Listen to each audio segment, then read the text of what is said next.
Good evening. This is the video newsletter for buysellshort.net for Tuesday, August 31st.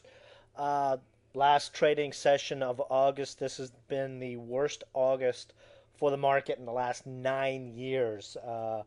No real surprise that everyone and their mom is extremely bearish right now in this market. I posted a link in the chat room today.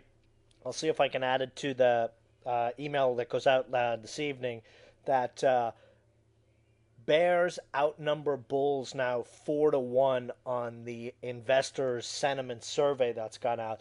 The last time this survey was so low was one day before the market bottomed in March of 2009. Very, very bearish sentiment out there. If people aren't bearish or short the market, they're sitting on their hands or they're throwing the money away chasing the bond bubble that's been ongoing and continues to get worse. Economic data today. We had some good economic data today. We had the consumer sentiment report come in better than expected. Yesterday, we had retail sales come in better than expected. So we've had a couple of positive economic reports, and the market has reacted negatively to actually both of those. And there we were on Friday rallying 150 plus points on bad economic data. So, there you have it. One of my thoughts on the economic data that's coming out, you'll recall that we had the European BS back there in April and May that pretty much hamstrung this market. Sentiment turned very, very bullish, and all the economic reports that came out, in the weeks that came after that scare were, of course, showing the slowdown that happened. These last couple of reports and the reports that should continue to come out, those reports are measuring activity after the BS from Europe has passed or had passed. So the reports we're starting to see now are coming from July when the market started going, hey, things aren't that bad in Europe. The worries that we had were really overblown. We're starting to see those economic reports come out and not be as bad as expected. Now, September and October traditionally are very ugly for the market. Almost every year, without question, we have a pretty significant sell off in September and October. And usually, our plan every year going into September and October is to be high cash, sitting in puts, or just sitting and watching what's going to happen. However, given the extreme level of bearishness right now, I'm trying really hard not to go heavy long this market. If we don't have a whole lot of volume right now, which is probably the only thing that's keeping me from going mega heavy long this market. Just everyone is so bearish. When everyone is on one side of the market always turns around and does the opposite, and that's the thinking there. Let's jump into some stock plays. If we've got some time at the end, we'll go over some more of that thinking. We're looking at the 15-minute chart here. It looked like we were about to get a golden cross on the 15-minute chart today, and then the market went on that late day swoon. So we've got the 50-day and 200-day moving average slowly moving down. We probably need a rally of about 60, 70 points to get that golden cross for us. But, we're still within this bearish or bullish falling wedge here. Support 99.50, breakout 10.100. Flipping over to the daily chart now, you can see over the last week or so we've been consolidating between the 11,200 and 99.50 area. We are deeply oversold. RSI is pretty oversold. Stochastics, this is about as long as we go without seeing a little bounce in the overall market. Major part of the weakness in this market continues to be tech stocks. All the analysts are coming out and downgrading different sectors every other day. SMH, we're investors in the SMH trade for now. Highly surprised that this trade did not work. It still could turn around and work, which is why I'm going to hold off. We've got a double bottom possibly in place today. 24.14 was the low today. 24.13 was the low, I believe, back in early February at the lows. We're still looking for a bounce back to the 20-day exponential, but now that's at 25.83.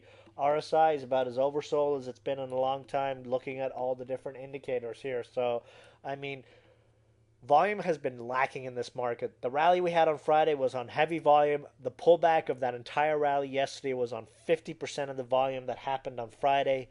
Usually, in a normal market, when you see stocks and markets pull back on half of the volume that it took to make that move, it's considered a bullish indicator.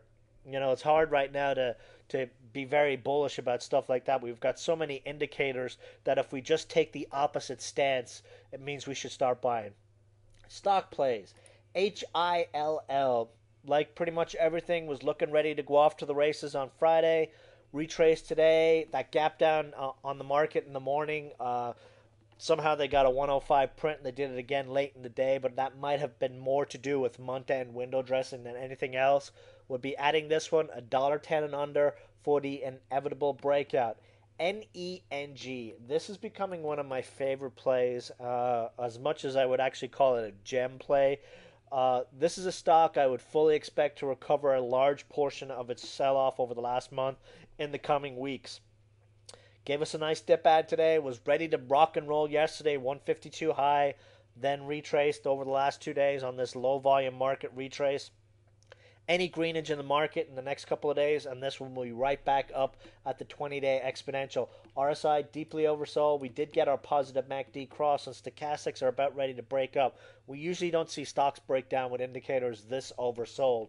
Another favorite play of mine for the near term, OPXT, would be adding this $1.40 and under. Target is 151 and 165 in the near term. RSI deeply oversold. We should get a positive MACD cross on this one, if not tomorrow, the day after. And we also have stochastics bouncing around at the lows here and looking very, very nice. TRID was looking like it was going to break down today, and then boom, late in the day we had a nice little pop. Great pickup on this one at the $1.45 area. RSI, MACD, and stochastics and on-bounce volume all say dips under $1.50 is worthwhile picking up a position on this one. Quick mention on VG. We mentioned this one yesterday. This is a play on the Skype IPO as well as the chart. Positive MACD cross today. We've got rumors of Cisco possibly buying Skype. Vonage, of course, will be get the momentum move on that if it is in fact true. Breakout 230 on this chart. Real quick mention on a couple of other stocks. DSCO is shaping up like it did back in July when we got that very nice 50 and then 100% move over the course of a month. Same setup here again. Stochastics, RSI looking ready, and a breakout here would be a move over 25 cents right now. So keep a very close eye on this one in the next couple of days. Again, these small biotech stocks definitely need the market. If we do get a nice bounce in the market, then these will be the stocks that will get a nice little benefit from it. And then a quick mention here, BWEN popped up on the scan. Really haven't done much digging, but this is a chart play. RSI, positive MACD cross is coming. Stochastics in the basement, and you know this is the kind of setup in the near term. Bounce target $1.99 with stops at $1.55, $1.60 if you're considering the play here. But another beaten down chart play. These are the kind of plays. This NENG and OPXT. These are the kind of plays that we're looking for bounces on any sort of recovery in the market. These are our favorite kind of plays, the plays we always do well on, and what we're going to focus on. So I know it's a frustrating market. Volume is not there. Hopefully after the Labor Day weekend, we'll start to see the volumes come back in. And I keep having to go back to the fact that everyone is so bearish right now. The media is so bearish. Traders are so bearish. There's so many shorts out there. Everyone expects us to have that, annual September, October sell-off, but we have a massive open interest in Standard & Poor's S&P 500 puts, and, that coupled with the extreme bearishness out there, I would not be surprised to see one fat little run here on this market in the very near term. We still may very well sell off late September into October, but I think before that we're going to see a pretty decent rally on the upside. So that's it for the video. I will see you guys in the chat room tomorrow. Good night.